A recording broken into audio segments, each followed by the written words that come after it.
All right, well, today we're going to be answering the question, can a Harbor Freight punch and die kit and a Harbor Freight 1-ton press punch a hole in a quarter?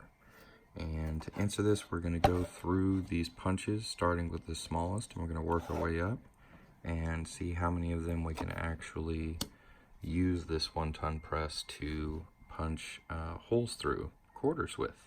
So let's check it out. Alright, so we're going to start with the smallest punch that comes with this Harbor Freight punch and die kit, which is the 1/8 inch punch. And I made these little cards on my 3D printer, so I'm just going to be using that.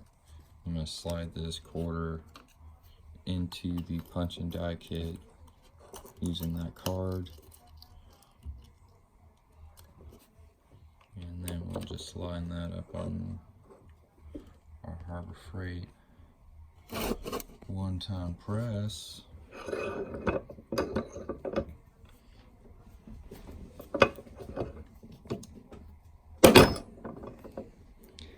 And as you can see, that does go through. Now this can be a little tricky to get out. So what I've got here is a pretty thin little hex wrench, and I'm going to try and push this out with that. It just needs a little bit of help, but of course this hex wrench is bent, so it's going to give me a hard time.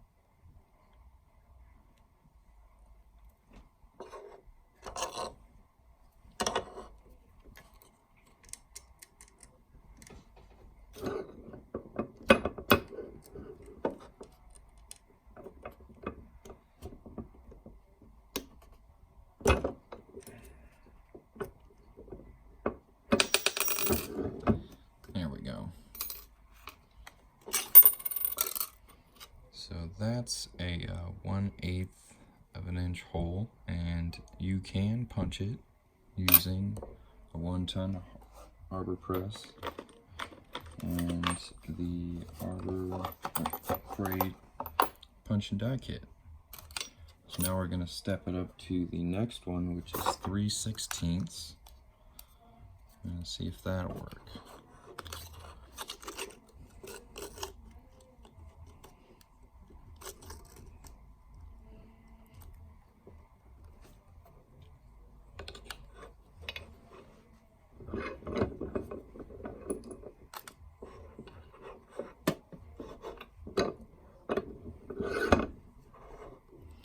Try and get everything lined up here.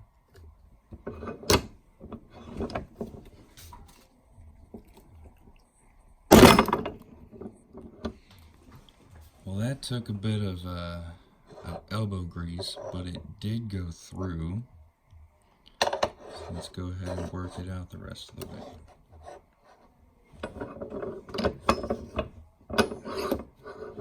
And with this one, you can just use the smaller punch to push it out. That usually works pretty well. Yep.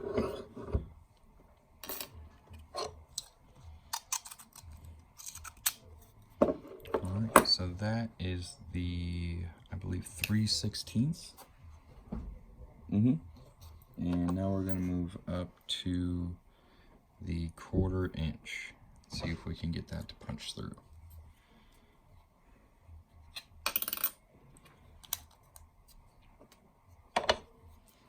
I kind of popped myself in the jaw on that last one.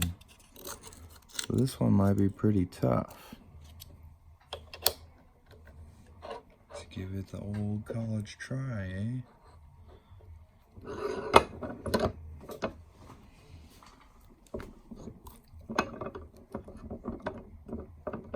Now, I don't have my 1-ton press bolted down because I like to move it around. I like to use it in different places.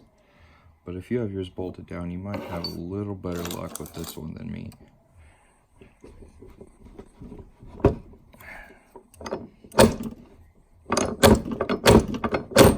There we go.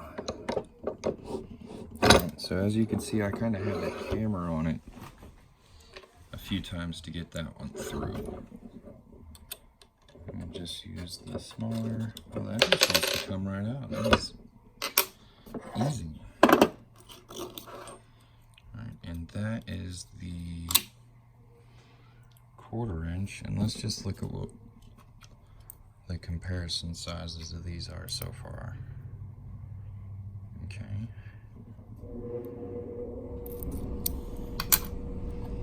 And then we'll go up to 5/16.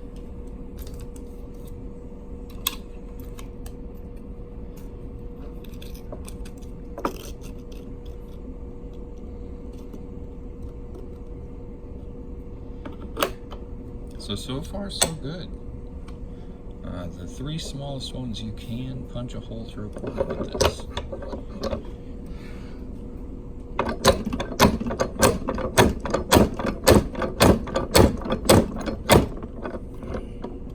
Now this one I know is going to be a little bit tougher.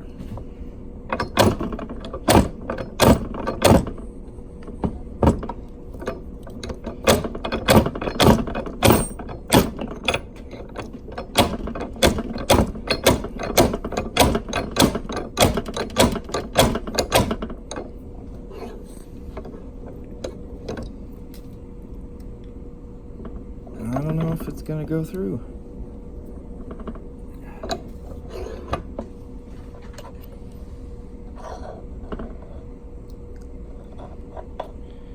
It's worked on it a little bit. I bet I can push it. But I really got a hammer on it to get it to do anything. So really, what I'm demonstrating here is that using a hammer at this point is probably better than an arbor press.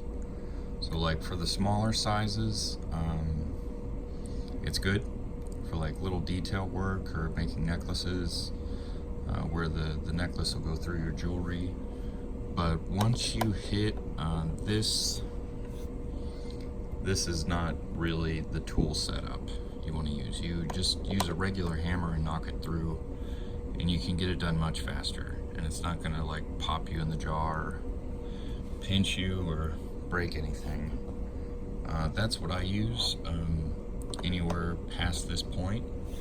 And for punching 1/2 inch holes in my quarters, it's kind of tricky to get them perfectly centered even if you have a guide like this.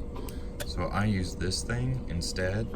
This is on my recommended tool list. You can find it by going to coinringmaker.com, and as you can see, this is a 1/2 inch hole that I cut using that tool, and it's perfectly centered every time because of the way this is built and how it holds the coin.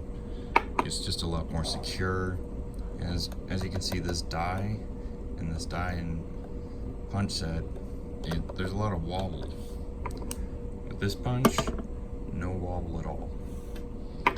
So hopefully that answers your question. I'm gonna go ahead and punch this through with a hammer just to show you how much easier it is. I was really struggling using the 1-ton arbor press to do this, but if you use a hammer, man, it's like cake. Very easy. And then you just use a smaller punch to push this out on the arbor press. Alright guys, I hope you liked this video. If you found it helpful, let me know. If there's anything I didn't answer, go ahead and ask it in the comments area. Give me a thumbs up and subscribe to the channel if you want to see more coin ring making. Boom. There we go. Alright, y'all have a good day.